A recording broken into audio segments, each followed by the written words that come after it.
Hello everybody, right, we're actually at our next site and I'm going to show you how we pitch up. Jan's actually reversed us in here, we're fully squared up just about, but not quite. And the things to do when we've got here, unhitch from the car, and the next thing to do is wind the legs down after I've put the lock on. Okay, to see whether we're in the right position for putting the locks on, you've got to come right down and see whether that yellow plug is lined up between these two holes here. And it's not easy to see. The easiest way to see it is to put the threaded part in there, so that's what I'm going to do. Okay, the first thing I've got to do is take the yellow plug out, and as you can see, we've got to get right down to the ground. It's not at all convenient. Got to get your fingers in through the dirty wheels. See, look, dirty wheel. And then you take the yellow plug out, and I've got to screw this in just a little bit to see whether we're lined up, and you can see there we're not lined up. So the only way I can do it is with a motor mover. So I'll turn the motor mover on and get the motors on. I've put the motor movers on and taken the handbrake off, and now we're going to go backwards just a touch till everything's lined up dead centre, and as you can see it's now dead centre. That's it, that's all it needed, just that little bit of movement. This is our lock. They're all different for all different wheels. So you have to get the right one for the right wheel. We've got the right ones obviously. So the bolt goes in, and then there's another piece goes in to make it turn. That's got a funny old shape to it as well. Everyone's different. That goes in, goes into the thread, and you can screw it up. It doesn't have to be super duper tight, just as long as it's in there, because there is another lock. So that's it, not super duper tight. And then we've got a lock that goes with it. Now our caravan actually has two locks. There's one on either wheel. If they were lined up, I would put them both on, but they're not lined up. The only way you can get it to line up is to actually jack the caravan up and spin that wheel, and then you can put the lock on. Not really worth it. One lock, that's going to be enough to deceive any would-be thief, I would have thought. So there you go, that's the lock in, all done. Last part to put in, a little plug, just keeps muck and dust out of there. And the final thing to do is not keep the keys with the locking mechanisms, because any potential thief can then steal your keys, steal your caravan. So they've got to go with you wherever you go. That's it, I'll put this away. Our next job will be to wind the legs down. Before I put the legs down, I'm going to make sure the caravan's level. Now we're on a nice camping and caravan club site where we've got a level, flat, hard standing pitch. So as you can see from this level, left to right is level. So all I've got to do is bring the front up or down. So I'll put it down here, and you can see now that the front is too high. So the front's got to go down by quite a bit. So I'll do that. Wind the front down. That should be about right, hopefully. Let's have a look. A little bit more.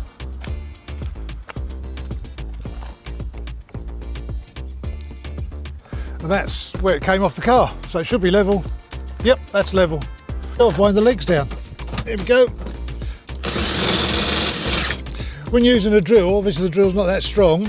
Got to give it a few extra oomph to make it all stop the caravan wobbling about. Don't forget, those legs are not jacks, they're just steadies. They're to steady the caravan from rocking about.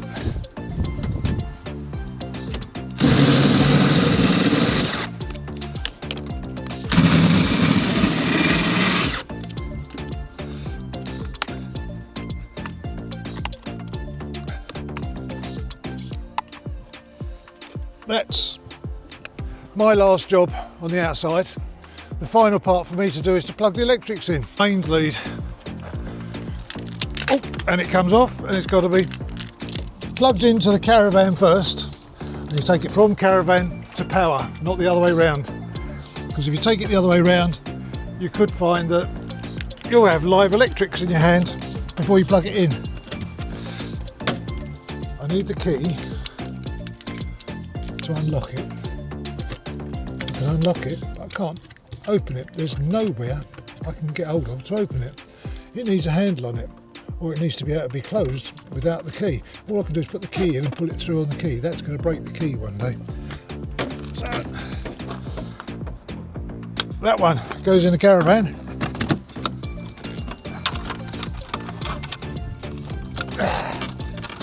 Not a good design.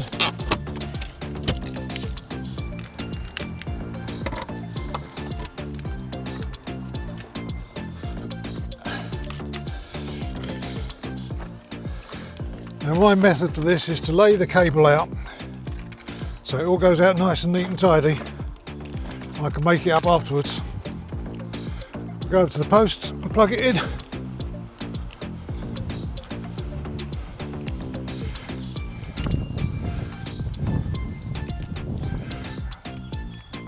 And this is one of the new type of posts. Do we know what pitch we're on? 64. The newer type of plugs now is you plug it in and then you have to turn it on. This one's got a flick switch. There are other ones that have got a turn switch. That's it, it's on. Last thing I always check is come around this side. And you see the fuse box. All the fuses are live. Sometimes they're not live. So that's all my blue jobs done. You've got to get your pink jobs done now. Oh, you're not videoing me doing pink jobs then? Yeah.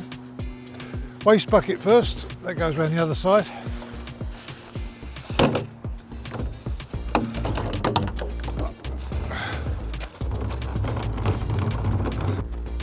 So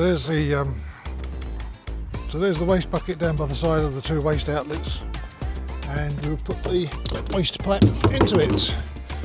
The waste pipe will go into any one of the holes really, but I prefer to use that one.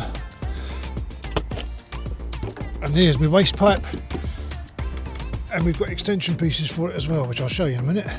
So there you go, that's the waste pipe all fitted now. It's made by a company called Collapse. And when you buy the complete kit of Collapse, you get loads of these as well. These are extendable concertina extending pieces. So that's it fully extended. There's about 8 or 10 of them. So our caravan came, we turned up with a cover on the front of it, but now the cover's removed, it's all been folded up. It's going to be put away, but that saves all the muck that you get off the road and the stone chippings and exhaust blackness that you get up the front of your caravan off the car. So it saves all of that. So a little effort, really good, pays dividends. Next job is to get the water working. So we've got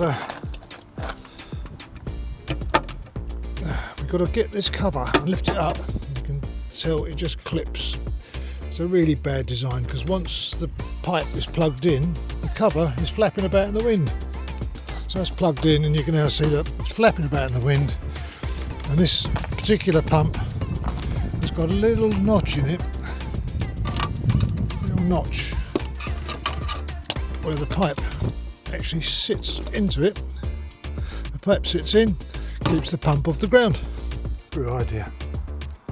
And in my car, you press a button. Go on, off you go, that's it vanishes.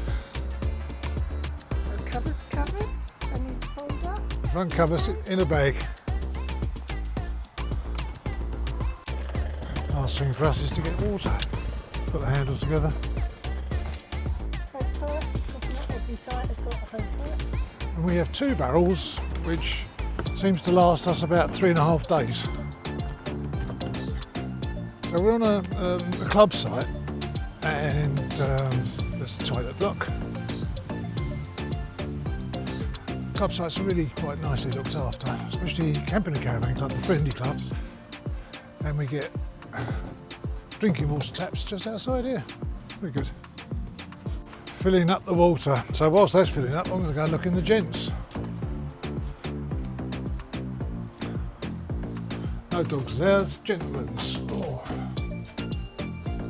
And here it is. With enclosed sinks, a couple of urinals, a couple of open sinks, hand dryers,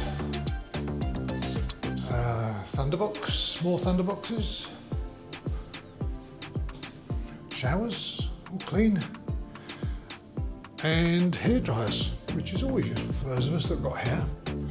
The showers have got a stool, a shower curtain, hooks, 4 hooks on the door. That's good, isn't it? Really well appointed. And they've got radiators to keep you nice and warm. Lovely. Water's back at the caravan. All I've got to do is lift the barrel and put the pump in. So I've lifted the barrel, here's the pump. Make sure it's turned off inside the caravan, otherwise you get air blockage and it won't feed through because it won't prime. So you need to have it turned off. Put it all the way in the barrel, sit the little plastic cap on, but you can see that that's a design fault. So I'm in the caravan now, turn the pump on, and you can hear the pump running, and what I'll do is pour some water through. You might hear it splurge a little bit as it feeds up through the system.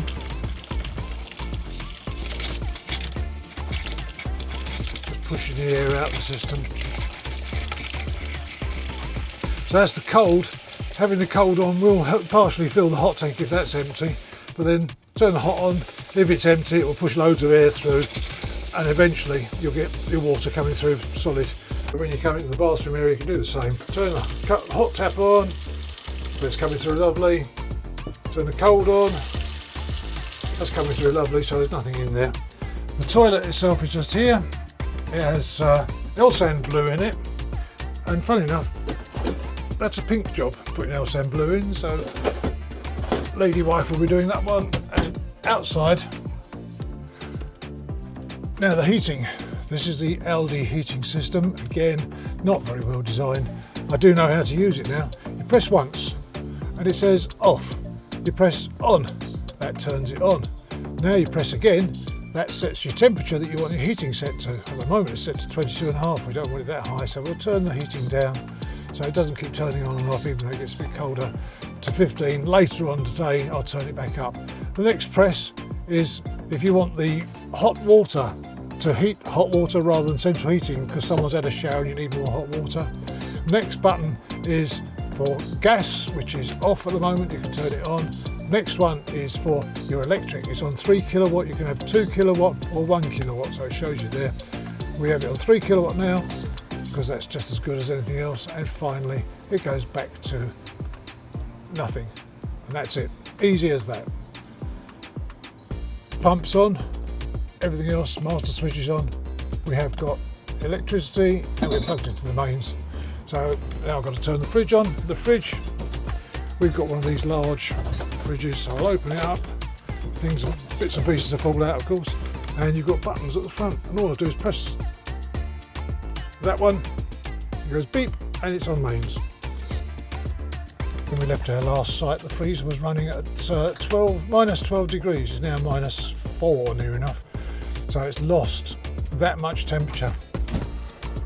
And finally, my last job is to fill up the flush tank, which is just here. Again, you put the key in and you have to pull on the key to open it. Don't leave the key in it because the key will get wet. Put the key in your pocket. And I use the Aqua Rinse compound from Thetford.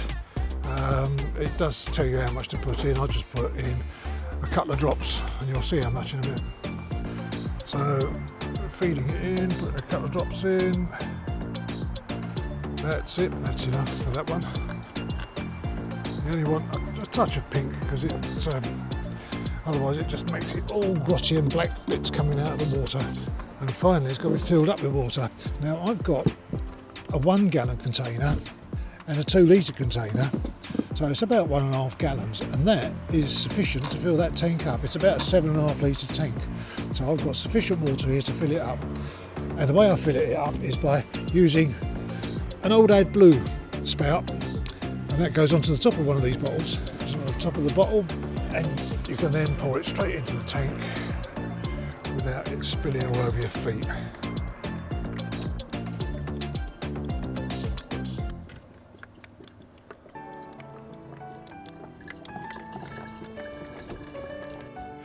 So So that's it, we're done.